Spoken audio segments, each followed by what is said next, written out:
Hello and welcome. I'm your host, Neil Howard. Thank you so much for joining us for another segment of Health Professional Radio.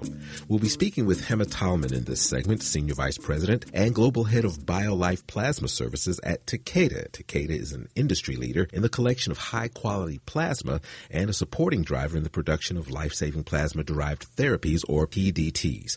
She's going to talk about the importance of the consumer experience by leveraging her experience in health retail as she drives BioLife's efforts to create a future-ready organization that can meet the growing needs of patients who rely on PDTs. Welcome to Health Professional Radio. Hema Tallman, thank you for joining us. Thank you very much. I really appreciate the invitation, and I look forward to our time together here in this short 10 minutes. Great. Well, I did, of course, mention your role there, or at least your position as Senior Vice President and Global Head of BioLife Plasma Services at Takeda. Give us a brief look into your professional background, and then talk a little bit about what Takeda and BioLife actually is involved in. Sure. I can do that. You know, BioLife is responsible for the collection of plasma from healthy donors, which is used for the development of plasma-derived therapies for the treatment of rare and complex chronic rare diseases. I am responsible, as you heard, for this business, which comprises of approximately 10,000 people. At Takeda, we prioritize both plasma donor health and the delivery of safe, efficacious plasma-derived therapies to patients who rely on them. And my team at BioLife are responsible for these first steps of that process, where they are interacting and caring for these generous and committed individuals that donate plasma and play a very essential role in our ability to actually provide these therapies. Are there a wide variety of products that are derived from plasma? Oh, absolutely, a very wide variety. In fact, the medicines that are made from plasma are used to treat so many diseases. As we think of some of them, primary and secondary immune deficiencies, peripheral neuropathies, hemophilia, genetic disorders like alpha-1 antitrypsin deficiency, and also a wide range of emergency and critical care setting situations. So an increasing number of patients with life-threatening, rare and complex chronic diseases are, in fact, therefore dependent on these therapies for transforming as well as saving many of their lives. How different is plasma donation from blood donation? We hear of blood donation in blood drives, and we hear of plasma donation usually when there's a money to be made or an advertisement. Clear up some of the misconceptions, misunderstandings about plasma donation. Sure. I'm so glad you asked the question, because it's quite a sad thing for us every day when we're doing the kind of work that we're doing that is so impactful to people's lives. And frankly, I'm glad you brought up blood donation. It's probably as, if not more, impactful than blood donation. So when you think about that, we're often compared to blood donation, but the process is really quite different. A blood donor will give blood up to 6 times a year in quite a simple process that's very quick. Plasma, on the other hand, is very scarce. This resource that has to come from healthy individuals is collected by a process called plasmapheresis, and you have to be a very healthy individual to do that. In this process, what happens is that the plasma is actually separated from the cellular components of the blood, which are then returned back into the donor's body. And then the plasma is used to create these therapies. We take rough and tough about 800 milliliters, and it takes probably about 45 minutes to do this process after you've gone through it the first time, which is usually a little bit longer to make sure that you are, in fact, healthy physically. It's very highly regulated to protect the donors, of course, and the patients, with strict health criteria that we follow. So really, the misconceptions have just come from the fact that people don't know. And I would really love to increase the awareness of plasma donation so people can understand that it is a hugely impactful area of work that we do to be able to support these patients across the world. When it's determined that someone is in need of some plasma product, is it stored in the same way that blood is stored? Well, no, I think that from a supply standpoint, plasma is in very short supply. So currently there's definitely a much larger demand. And so when plasma is really collected from a donor, it's frozen immediately and shipped to the various manufacturing plants quite quickly thereafter. It's held for 6 months to ensure that it's actually safe, because we are during that time testing donors to make sure that there are no viruses or anything of that nature.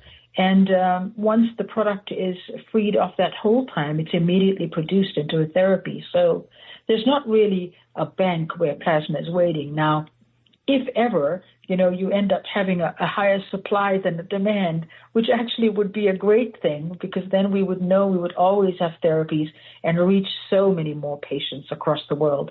Then you probably would be in a position where you could freeze the plasma, and it does hold for a very long time in the state.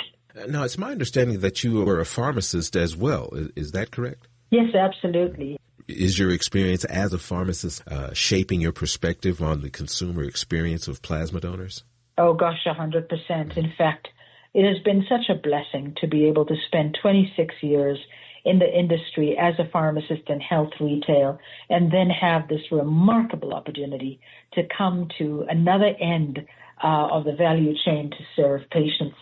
I spent probably over 26 years in that space, in a variety of different roles, operations, technology, procurement, and then finally to this biopharmaceutical area now about a little over 6 years ago. In fact, it should be 7 quite soon.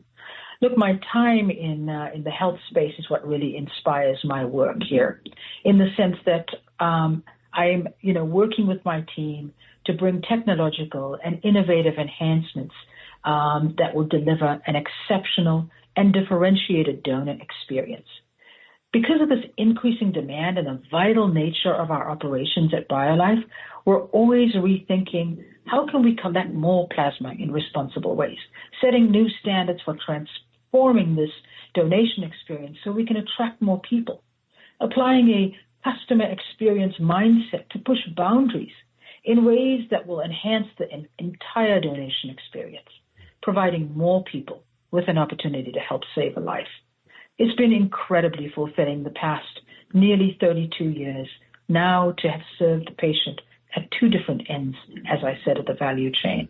Tell us how your personal story impacted your success, and give us any advice that you would give to others who are looking for success in their profession as well. Sure. I was born and raised in South Africa, and this is before the 90s, in a very challenging racial climate. I am of Indian descent, so a few generations there in South Africa. I grew up in a very stifling environment. We're very discriminatory, particularly for females of color, and came to the United States about 31 years ago looking for an environment where I could thrive, an opportunity to overcome this racism, a place where I could be around a more inclusive community, where inclusion was a right, not a privilege. Today, I've got this fulfilling career, which I'm really proud of. My experience in this country has been extremely motivating. It's enabled me to fully reach my potential. And even though as I started as a pharmacist and now broadened my experiences across these different environments, I can really definitely say that, I've had an opportunity to be celebrated as a person, as a human being, for who I am, for what I am. And I'm really passionate about using my leadership skills, my EQ, my knowledge, to help others, to support them. And I find it extremely important to advance a diverse, inclusive, and very equitable workforce. My passion is to allow people to always have a seat at the table. When it comes to advice, every time I always remember about 20 years ago, I was so frustrated with my career growing, fast, but not as fast as I wanted to. And I would try everything I possibly could. And my mentor said to me, listen, you cannot be pulled up by those above you. You've got to strive to be pushed up by those below you and around you. And that was my key message, that growing my career was all about collaboration. And from that day onward, I started to focus on developing and supporting rather than just on myself and how I could get there. it was the best advice ever. And I would share it on with others. Great. Well, I appreciate it. Thank you so much. Thank you for your time this evening. Is there any website that you'd like to give our listeners to learn more? Certainly. I encourage everyone to take the opportunity to go to info.biolifeplasma.com, and you'll be able to find lots of amazing stories about what we do for patients every day. But more importantly, you'll be able to find out how you can donate plasma and where. You've been listening to Health Professional Radio. I'm your host, Neil Howard, in conversation with Hema Tallman. Audio copies of this program are available at hpr.fm and healthprofessionalradio.com.au. And be sure and subscribe to our YouTube channel at youtube.com/Health Professional Radio.